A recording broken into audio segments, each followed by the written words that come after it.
Hello, my name is Rabbi Paysach Krohn, and I am so proud to have been invited by two wonderful young men, tzaddikim, that are accomplishing so much for Klal Yisrael, Daniel Aguilar and Nesanel Epstein. Let me tell you about the organizations that these two young men are running and are taking care and sponsoring this presentation. Daniel Aguilar has an organization called StoriesToInspire.org. Now, if you go on that website, StoriesToInspire.org, you will be able to get close to 3,000 stories on every topic that you could possibly imagine, from many, many wonderful Rabbeim, speakers, Askanim, men and women who teach Torah to Klal Yisrael and who tell fabulous stories on fabulous topics. Go on StoriesToInspire.org and you will indeed be inspired by these stories. Now, if you don't have access to the internet, it's not a problem. They have a hotline. And the hotline, you can write it down, is 718-400-7145. The hotline again is 718-400-7145. And you can listen to so many of these great stories that will inspire you. Now, if you want to sign up to get a WhatsApp of these stories, you can get 2 a day.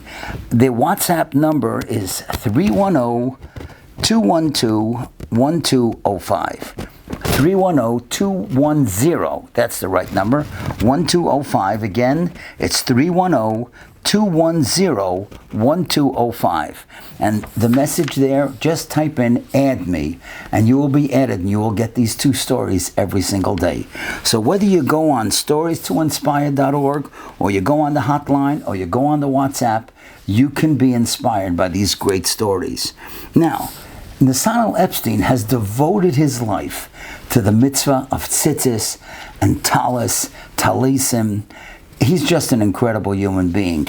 And he has a WhatsApp. You can go on that, 856-745-9588. I'll repeat that, 856-745-9588. And as I said, if you want to know anything about the halacha of tzitzis or a talis, and if you want to buy tzitzis or you want to get tzitzis for somebody who is becoming a Baal Tshuva, call Nesanel. Get in contact with him. He will help you. Tzitzis, talisim, a paroichas for a shul, beautiful talis bags. He's involved in all these things. Great people. Get to know them, and they are sponsoring this presentation. Now, Nesanel had a grandfather that passed away a little while ago. I knew him very well. His name was Dr. Howard Feintach. What a wonderful person. I was in his house numerous times in Houston. I got to know the family. And never he passed away. So this dedication of this presentation is L'zecha Nishmas Reb Tzvi Eliezer Moshe ben Aaron Yosef. Again, Tzvi Eliezer Moshe ben Aaron Yosef, Dr. Howard Feintach. His neshama should have an aliyah, and all that we gain from these stories that I'm about to tell should be an aliyah for his neshama. Now, both Daniel and Nesanel wanted me to tell you 2 phenomenal stories. And I must show you that this book just came out just a week ago. It's called Yamim, Noraim with a Maggid.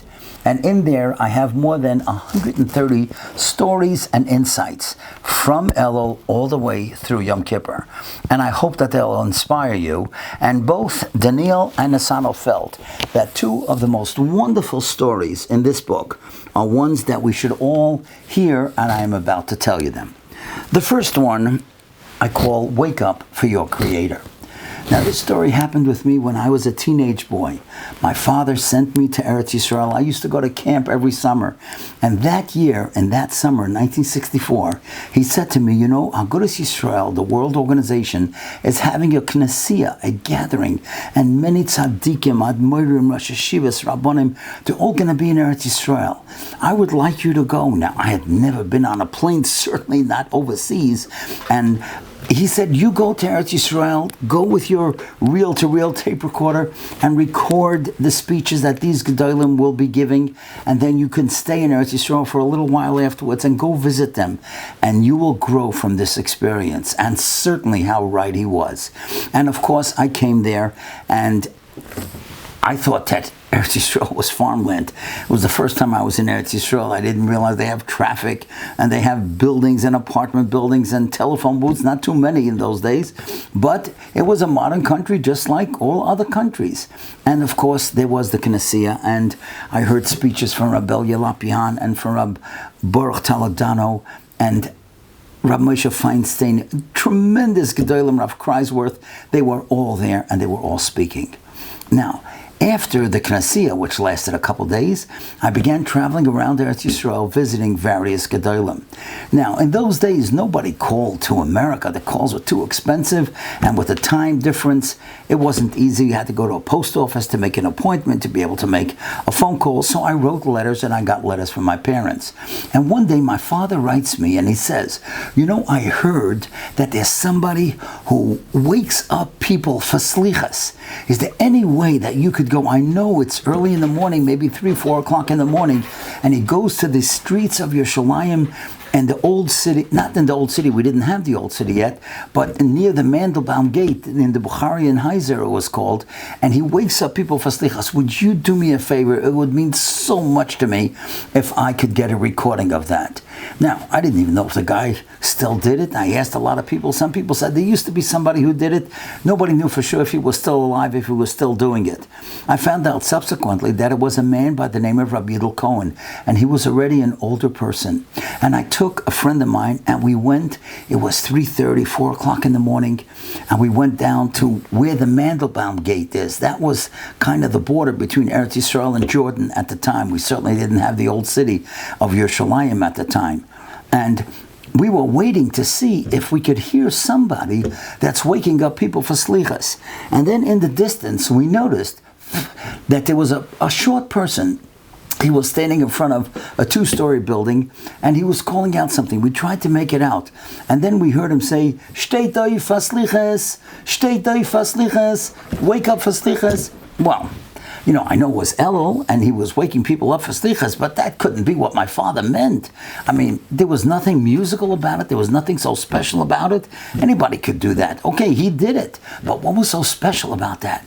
Anyhow, we ran towards him, and of course the man was frightened because at 3:30, 4 o'clock in the morning, he never saw anybody in the streets, and now he had 2 young teenagers are running towards the guy, and we were carrying like this chayfetz chashud, this big tape recorder, reel to reel. He didn't know what in the world it was.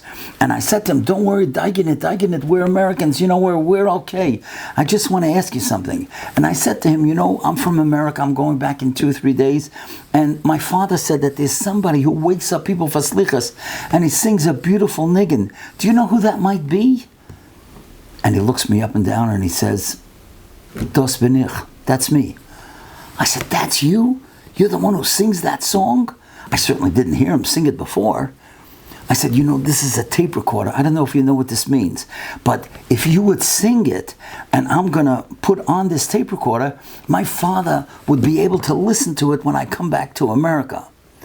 I said, could you please do it for me? He looked me up and down again to see if I was really authentic, and I guess he felt I was. And he said, okay. And he cleared his voice. And he sang the most beautiful thing I had ever heard in my life. And I would like to sing it to you. It is unforgettable. Imagine it's dark at night. There's nobody out in the streets. All the lights are shut. No house lights are on. Only the Mount Scopus Hotel on the other side of the Jordan that was lit up. And he goes like this. Yisrael am kodesh shtei toif lavodas haboirei rotz katzvi v'gibor koari lasois ritzoin avicha shebashamayim Yisrael am kodesh shtei toif lavodas haboirei. Then he turns to me, okay? Oh, was that okay? Let me translate. Yisrael am Kodesh, Yisrael the holy nation. Shtei toif la'avodas haboirei, get up for your Creator, to serve your Creator. Rotz katzvi, that's the Mishnah Novos. Rotz katzvi, run like a deer. Gibor kari, be strong like a lion. To do the will of your Father in heaven. Is that amazing? What a way to wake up for slichas. And I'm telling you, I recorded it. I brought it back to my father. Without exaggeration, he must have listened to it 100 times.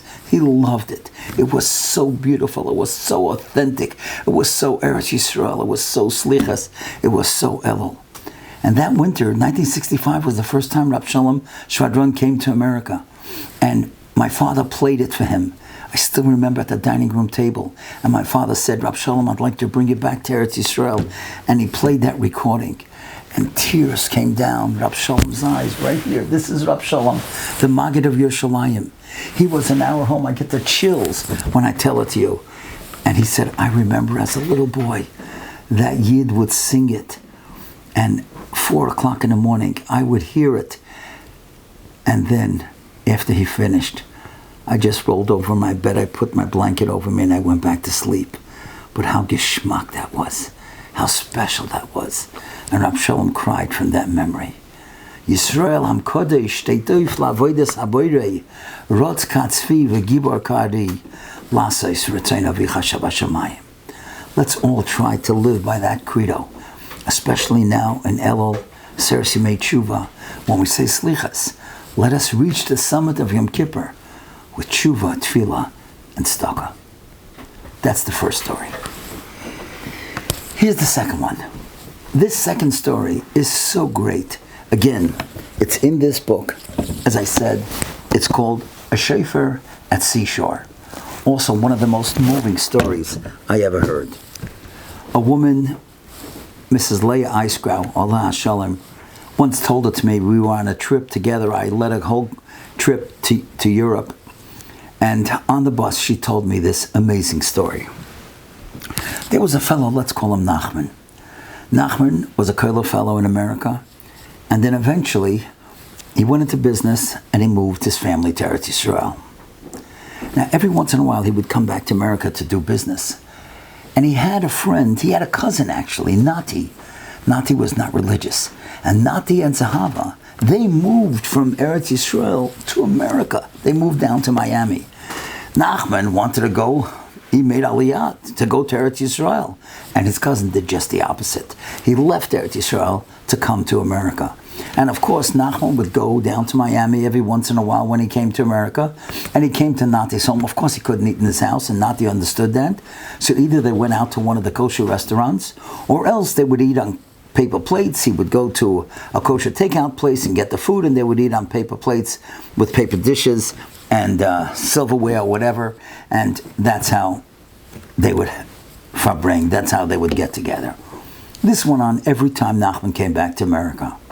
One year, Nachman comes to America, he comes to Miami, and he notices that the yarmulke on Nati's head is sitting on him perfectly.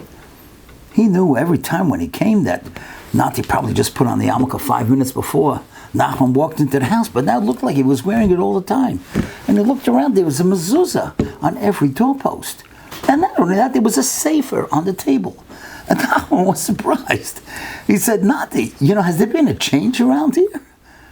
He said, yeah. My wife and I, we became religious. Nachman couldn't believe it. He hugged him and he kissed him and he said, how did that happen? That's wonderful. He said it began 2 years ago. And Nati told him this amazing story. He said one afternoon, it was a hot afternoon, he and his wife, they were sitting on their front porch. And suddenly they noticed a whole group of men and women coming down towards the water. But they were all dressed. Beautiful suits, shirts, ties. It's not the way you go swimming, and the women were dressed as if it was a holiday. And then I remembered, oh my gosh, it is a holiday. It's Rosh Hashana. These people are going down to Tashlich. Now, he hadn't been in Tashlich for years, ever since he was a kid in Eretz Yisrael. And he said to Nachman, I don't know why. Believe me, I don't know why. But I decided, you know what? I'm going to put on my kippah and I'm going to follow these people because I know exactly what they're doing. And he started walking behind the people. Some of the people noticed him. They looked at him. He certainly wasn't dressed yontifdik. And he just had this kippah that was planted on his head. And he came down to the water like everybody else. And somebody came over to him with a machzor and he said, excuse me, do you read Hebrew? He said, of course I read Hebrew. I'm an Israeli. He said, would you like to say this prayer? He said, I know what this is. This is Tashlach. I used to do it as a kid. I haven't done it in a long time, but I'll be happy to do it. And he read that paragraph. And then suddenly a fellow came over to him and he said, excuse me, did you hear shofar today? He said, no, I didn't. He said, I have a shofar. I'm the Baltakeya in the shul. I'm the one who blows shofar. I happen to have a little shofar with me. Would you like to hear shofar? It's Rosh Hashana. He said, yeah, I know. I didn't hear shofar today. Yeah, that would be nice. And he blew shofar. Everybody turned around. Nobody ever heard that you blow shofar at Tashlach. And this guy's blowing, all the koilas, tkiya, shrom through a tkiya. And he's like a machine. It's amazing. And finally, when he finished, so Nati turned around and he was going to leave. And the Baltakeya said to him, wait a second. Let me tell you something. My name is Moshe Katz. And I happened to notice where you lived. I saw that you started following us. And, you don't really live so far away from our shul. So, my name is Moshe Katz. I'd like you to remember that, because if you ever want to come to the shul, or if you have any questions, you could always call me, or you could call the rabbi at the synagogue. Well, Nati said to Nachman, I wasn't really interested. I didn't care what his name was. But as I turned to leave and say Good Yontif to him, Chag Sameach, he said to me, don't forget, my name is Moshe Katz. And I was thinking, get a life. I don't care what your name is, but okay, fine. And then he goes home. He comes home and Zahava says to him, so what happened? He tells him the whole story, that it went down there. Somebody asked him if he wants to say the tefillah on the machzor, and he said Tashlach. And he said, all of a sudden, this guy comes over to me. I didn't know who he was. He kept insisting that I know his name, Moshe Katz. And he blew shofar for me. And Zahava's face turns white. And Nati says, you okay? She says, what did you say? Who blew shofar for you? He said, Moshe Katz. What's the difference? She says, Moshe Katz? That was the name of my grandfather. My grandfather was the Baltakeya in Bialystok. He blew shofar in Bialystok. I can't believe that the same name, Moshe Katz, is the guy who blew shofar for you, and that was my grandfather's name. He blew shofar in Bialystok. Well, Nati said to Nachman, even now, I couldn't get over that. And just somehow, Zahav and I just felt that this was orchestrated by God. It couldn't just happen that the one who blew shofar for me was Moshe Katz. He said a couple days after Yontif, I decided to go to the synagogue. And we began talking to the rabbi. And we indeed met Moshe Katz. And slowly but surely, they were so kind and so wonderful to us. And that's how we became Bali Tshuva. While Nachman hugged his cousin again, he couldn't believe it. And wherever Nachman went, he told the story. And finally, when he came back to Eretz Yisrael, he went to Reb Chaim Kanievsky. Listen to this. He goes to Reb Chaim, and he says to Reb Chaim, tells him the whole story. And he says, could you believe it? It's amazing. And Reb Chaim said, of course, Hashem orchestrates these kind of miracles every day. So he said, Rebbe, could I just ask this question? And he asked a great question. He said, if Hashem wanted that my cousins, Nati and Zahava, should become religious, why didn't he send Moshe Katz to them years ago? Why did he wait till now? And Rabbi Chaim Kanievsky gave a great answer. And he said, Hashem waits for somebody to take the first step. And once he put on his kippah, and he went with the Olam to Tashlach, Hashem said, you took the first step. Now I'm going to send you Moshe Katz. And that's what Hashem is waiting for. And I want to show you something amazing. Now there's a medrash. And the medrash tells us that Kavayachol, which means so to speak, Hashem has an argument with Klal Yisrael. Hashem says to the Jewish nation in Malachi Gimel Pasuk Zayin, Shuvu Elai, you return to me, you take the first step, Yashuv Aleichem, and then I'll come back to you. Hashem wants us to take the first step, but what do we say? We say to Hashem, no. We say in Eicha, hey, Pasuk Chafalef, Hashivenu Hashem Eilecha, you take the first step, you come back to us. And then for Nashuvah, we'll come back to you. Hashem wants us to take the first step. But we say, Hashem, you take the first step. And you know something? If you take a look at that word V'nashuvah, you won't believe it. Take a look at it. The hey is missing. Hey is the letter for tshuva. And you know something? The bracha Hashivenu begins with a hey. It ends with a hey. Hey and hey is 10. That's the Aseres Yemei Tshuva. That's what the Torah tells us. And if Hey is a letter of tshuva, that's why it's missing in the word v'nashuva.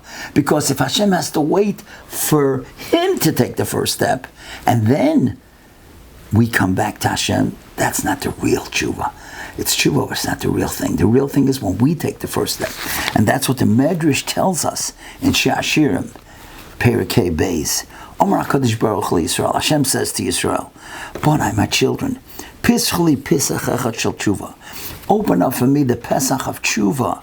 Kechudash HaMachan, even like the hole of a needle. Just open up the door a little bit. V'ani Paysach Lechem Psochim. I'm going to open up such wide doors. She'agoles v'krones nechnases by. Cows and chariots will be able to fit into it. Just take the first step. And that's why the Hey is missing in V'nashua. Hashem wants us to take the first step, not that He's going to have to take the first step. And that's what we learn over here. That's what Rabbi Chaim taught us. Why did Hashem finally send Moshe Katz? Because Nati took the first step. He put on his kippur and he went to Tashlach. When we hear the sound of the shofar this year, let us awaken to the idea of tshuva and take the first step of improvement in tshuva and tefillah and tzedakah. And in that way, Be'ezus Hashem will be blessed with the year of Yeshuas and the Chumos and Bracha and Hatzlacha. Thank you so much for listening.